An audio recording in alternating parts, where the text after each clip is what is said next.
Assalamualaikum warahmatullahi wabarakatuh. Baiklah teman-teman, perkenalkan nama saya Irwansyah. Saya mahasiswa program studi administrasi negara Fakultas Ekonomi dan Ilmu Sosial UIN Suskaryau. Baiklah, di sini saya akan menjelaskan sedikit tentang bagaimana sejarah kodifikasi Al-Quran itu sejak pada zaman Rasulullah. Selanjutnya memasuki mengapa kodifikasi Al-Quran itu dilakukan atau latar belakang terjadinya kodifikasi Al-Quran itu dilakukan. Sebelum kita sejauh itu, kita perlu tahu bahwa kodifikasi Al-Quran ini telah terjadi sejak zaman Rasulullah, namun cara pengumpulan atau pengumpulan ayat tersebut berbeda. Akan masuk di ranah pembahasan nanti. Baik, adapun latar belakang yang menyebabkan terjadinya kodifikasi Al-Quran di zaman tabi'in itu sendiri atau zaman sahabat, disebabkan banyaknya persoalan yang timbul di kalangan umat Islam pada masa itu atau pada masa Khalifah Utsman bin Affan yang dikhawatirkan dapat menyebabkan perpecahan di antara umat Islam itu. Di antaranya perbedaan itu adalah perbedaan qiraat. Banyak di kalangan umat Islam yang menganggap qiraatnya paling bagus, yang dianggap paling bagus dan benar. Bahkan perbedaan ini sampai mengarah pada kafir mengkafirkan. Hal inilah yang menyebabkan perpecahan di kalangan umat Islam dan menjadi perhatian para pemimpin Islam pada saat itu, sehingga pada zaman Utsman bin Affan memutuskan untuk mengkodifikasikan Al-Quran dengan standar-standar yang ada dan dikomunikasikan dengan beberapa tokoh-tokoh agama pada saat itu. Pengkodifikasian ini bukan hanya bersifat kepentingan pribadi saja, namun pengkodifikasi Al-Quran ini ditujukan untuk kepentingan umat agar untuk kedepannya tidak ada salah dalam memahami Al-Quran dan salah dalam menentukan qiraat Al-Quran sehingga tidak melenceng dari akidah. Baik, lanjut ke pembahasan. Sebelum kita mengetahui bagaimana sejarah kodifikasi Al-Quran, kita mengetahui dulu bagaimana itu definisi kodifikasi Al-Quran. Secara historis, perjalanan pembukuan Al-Quran memang tidak serumit pembukuan hadis, namun bukan berarti bahwa proses pengkodifikasi Al-Quran itu tidak menarik untuk dikaji. Di dalam bahasa Arab, kodifikasi Al-Quran sering diistilahkan dengan bahasa jamak. Kata jamak dari segi bahasa punya arti atau menyusun yang terpisah, yang tidak beraturan, yaitu mengumpulkan sesuatu yang mendekati bagian yang satu bagian lain.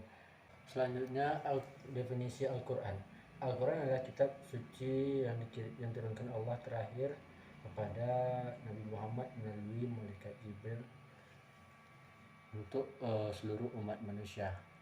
Kata Al-Quran berasal dari bahasa Arab yang dimana secara etimologi menurut pendapat paling kuat sebagaimana disebutkan oleh Atang ABD Hakim bahwa istilah Al-Quran berarti bacaan. Ia merupakan kata turunan dari mashaf dari kata qara'a fil madi dengan arti ismi amal fa'il, yaitu maqru yang artinya bacaan.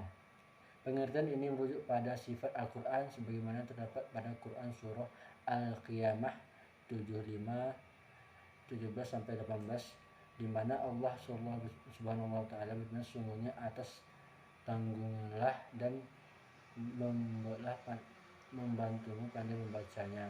Apabila kami telah selesai membacakannya, maka ikutilah bacaan itu. Pada hakikatnya, pengumpulan atau kodifikasi Al-Quran tersebut bertujuan untuk menyelamatkan Al-Quran atau tetap melestarikan Al-Quran agar Al-Quran itu tidak hilang dan tidak disalah dalam mengarti atau membaca Al-Quran dari masa ke masa. Yang mana salah satu latar belakang yang menjadi hal yang menyebabkan kodifikasi ini perlu terjadi, yaitu adanya yang pertama yaitu adanya perang yang menyebabkan para hafizah yang banyak yang gugur, salah satunya perang Yamamah. Yang kedua itu perbedaan bacaan atau qiraat yang berbeda di antara satu kaum dan kaum yang lain, sehingga menyebabkan perpecahan di antara umat Islam. Maka dari itu pengkodifikasian Al-Quran ini dilakukan bertujuan untuk menjaga Al-Quran agar tidak hilang dan tidak salah dalam artikan atau membacakan Al-Quran tersebut.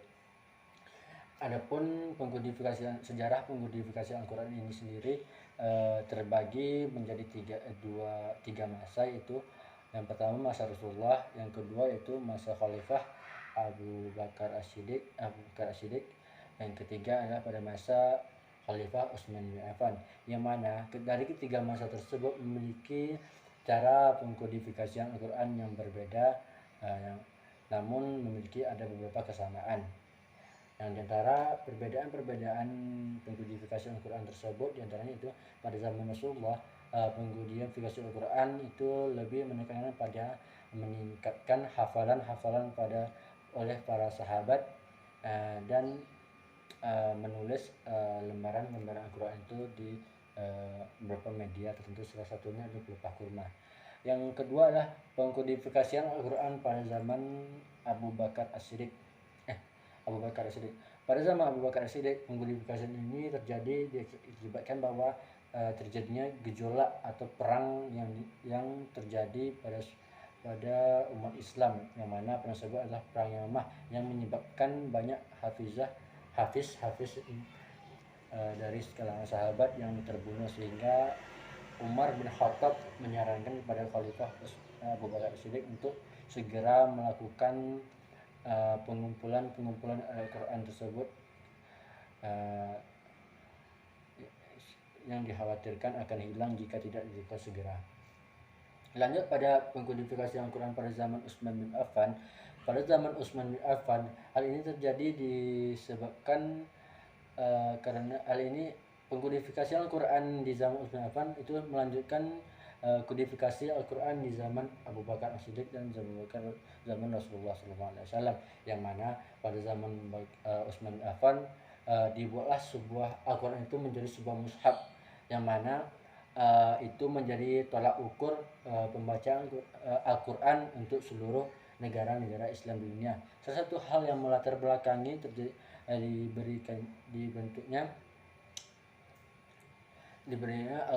dibukukan Al-Quran pada zaman Utsman bin Affan tersebut, yaitu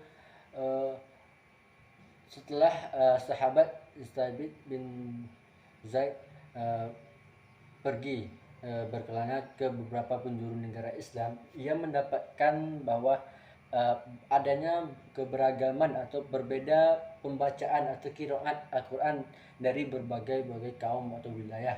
Hal ini dikhawatirkan akan menimbulkan perpecahan, dan itu semua terjadi hingga pada tingkat kafir mengkafirkan di kalangan umat Islam itu sendiri. Maka pada saat itu para sahabat menyarankan pada pemerintah Utsman bin Affan untuk segera melakukan kodifikasi dan memberikan standar pada Al-Quran untuk menjadi bacaan atau arti dari Al-Quran tersebut dari berbagai dunia, sehingga tidak ada lagi salah bacaan dan salah qiraat pada penafsiran Al-Quran yang ada di negara-negara Islam saat itu. Mungkin hanya segitu yang dapat saya sampaikan, kurang lebih saya mohon maaf. Wabillahi taufiq hidayah. Wassalamualaikum warahmatullahi wabarakatuh.